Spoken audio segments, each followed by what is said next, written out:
आज सकाळी सकाळी कुणाच्याही मनाला पटणार नाही, विश्वास बसणार नाही अशी दुर्दैवी घटना समोर आली। या राज्याचे उपमुख्यमंत्री, या राज्याचं एक फार मोठं नेतृत्व अजितदादा पवार यांचं दुःखद निधन झाल्याची बातमी ती कळाली। अजितदादा हे या राज्याचे असे नेते होते, देशातील वेगवेगळ्या नेत्यांविषयी वेगवेगळे जे स्वभाव असतात, त्यात अजितदादांचा स्वभाव फार कडक शिस्तीचा।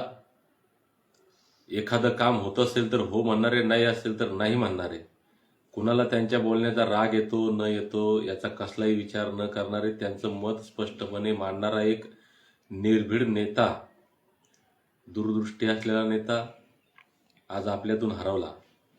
ते विमानाच्या अपघाताचे फोटो पाहिले, तिथं अजून कागद पडलेले दिसतात। म्हणजे त्या विमानात सुद्धा कागद सोबत घेऊन गेलेले दादा। सकाळी 6 वाजेपासून जनसामान्यांची कामं अडचणी जाणून घेणारे। मला एक किस्सा आठवतो, मी आयुष्यात एकदाच अजितदादांच्या समोरासमोर माझी भेट झाली। काही कामानिमित्त मी गेलो होतो। त्यावेळेस एक आमदार महोदय एक काम घेऊन आले। ते काम कदाचित चुकीच्या पद्धतीचं असेल किंवा काही। अजितदादा म्हणाले, अरे हे होणार नाही आणि असं काम मला सांगू नको। त्यांच्याच पक्षाचे आमदार, पण ते स्पष्ट तोंडावर बोलले की हे काम होणार नाही आणि असे कामं सांगायची नाही। म्हणजे असा नेता सकाळी 6 वाजल्यापासून रात्री उशिरापर्यंत येणाऱ्या जाणाऱ्यांची सगळ्यांची कामं गाऱ्हाणे ऐकणारा आणि कामं करणारा नेता आज या महाराष्ट्रातून हरवला।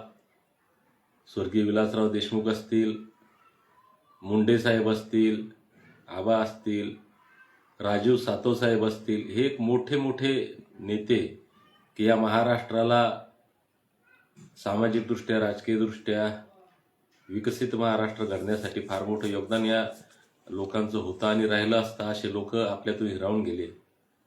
अत्यंत दुःखद, वेदनादायी, अविश्वसनीय अशी ही घटना आहे। मी परत एकदा अजितदादांना भावपूर्ण श्रद्धांजली अर्पण करतो।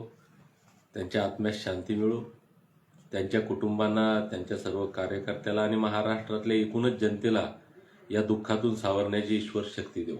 हरिओम।